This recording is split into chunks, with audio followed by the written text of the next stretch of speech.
Henry Bawnik was 15 when his concentration camp Odyssey began. Rounded up with others in the Jewish ghetto of Lodz, Poland, during the summer of 1941, he survived hunger, desperation and beatings as he moved from Gutenbrunn to Auschwitz and from Fuer to Dora Mittelbau. Yet as brutal as the camps were, Mr. Bawnik came closest to dying at the hands of the British in the final days of the war in Europe. Adolf Hitler had died by suicide on April 30, 1945, and the Germans were within days of surrendering to the Allies when Mr. Bawnik and hundreds of other evacuated prisoners of Dora Mittelbau found themselves on the northern Baltic coast of Germany.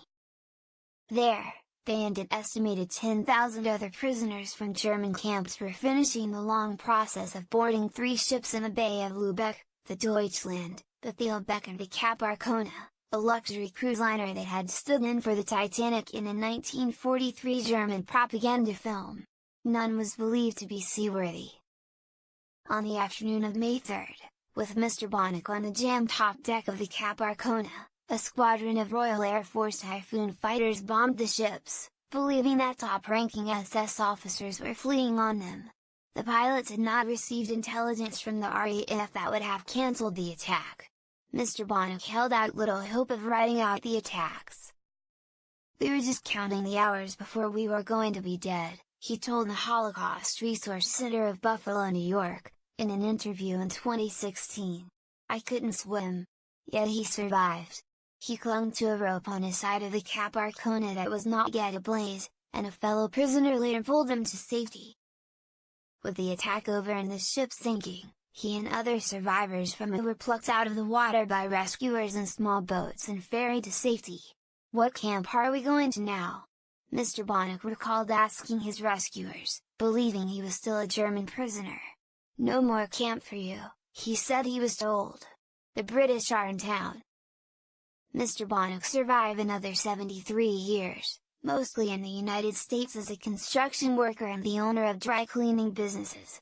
He died on August 20 in a hospital in Buffalo, near his home in Williamsville, New York. He was 92. His daughter Tammy Bawnik Basis said the cause was a stroke. Chaim Hershko Bawnik was born in Lodz on November 16, 1925. His father, Yaakov, was a baker. His mother, Natcha Baran Bawnik, tried to run a bakery after her husband died of diabetes in 1932 but closed it and started money lending and dressmaking businesses. Soon after the German invasion of Poland in September 1939, the Bawniks split up. Henry, his mother and his sister moved first to Warsaw and then to Lublin, while his brother, David, and his sister Dora fled to Russia. Henry, his mother and Rue returned to Lodz in early 1940, shortly before the Nazis established part of it as a Jewish ghetto and sealed it off. "They gave you so much bread for a week," Mr. Bawnik told the Holocaust Resource Center. "You ate the bread of the first day because you were starving, hungry." His mother, he said, would hide some bread from her own rations and give us a bite during the week. Mr. Bawnik said there were several thousand people in the roundup that sent him from Lodz. "We didn't know where we were going," he told the Buffalo News in 2015. "They chose the young people that they could get work out of and put us in the warehouse." He assumed that he would soon die. At Gutenbrunn, in Posen, Poland, he helped build railway tracks. At Auschwitz, where he arrived in 1943, he looked at the entrance sign that said "Arbeit macht frei," "Work sets you free," and thought he had come to a better camp. He did not at first believe the talk of prisoners being gassed to death. Mr. Bawnik remained at Auschwitz for a few weeks before being transferred to Fuer Group, a subcamp of Auschwitz in Wesela.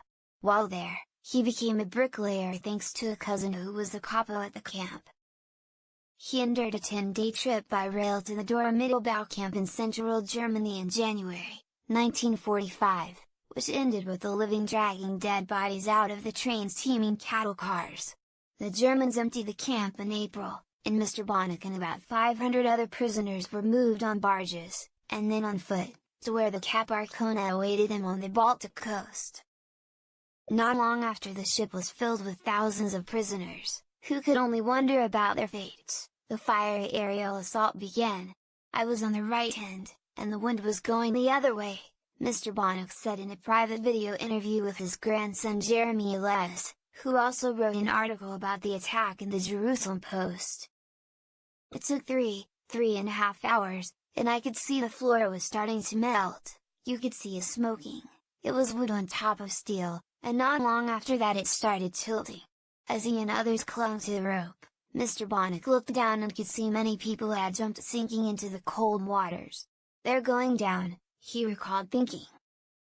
"A lot of good friends, my God."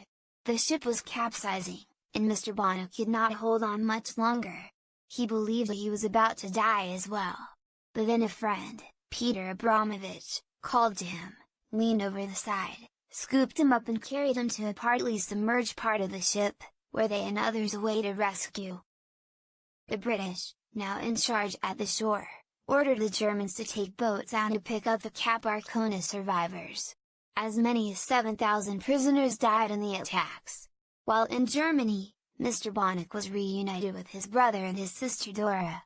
His siblings then left for Israel, but later emigrated to New Jersey. Their mother and his sister Rebecca had been taken from Lodz after he was deported and probably died in Auschwitz. Mr. Bawnik immigrated to the United States in 1949. He lived briefly in New York, then moved to Hartford, Connecticut, where he met his future wife, Linda Gordon. She died last year. Besides him as bassist, he leaves 2 other daughters, Jamie Elias and Cindy Ashton, as well as 7 grandchildren and 2 great-grandchildren.